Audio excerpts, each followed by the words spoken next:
আল্লাহর খলিল ইব্রাহিম বললেন, মালিক,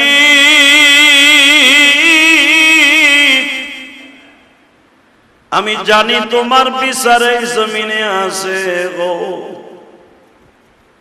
কথাটা বলতে দেরি আছে বাবা। আল্লাহ ইব্রাহিমকে বললেন, এই দেশ ছাড়িয়ে আবার যা। ইব্রাহিম হিজরত করলেন, পাহাড়ের পাশে দাঁড়াই আল্লাহর কাছে দোয়া করলেন, আল্লাহ তোমার রাজি খুশি করার জন্য দুনিয়ায় এমন কিছু নাই রে আমি ইব্রাহিম করি না,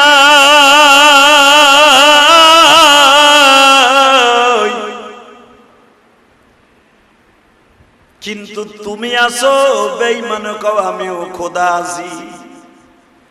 যদি আর জিতাইয়া দাও আর শক্তি আর শয়তানি বেড়ে যাবে।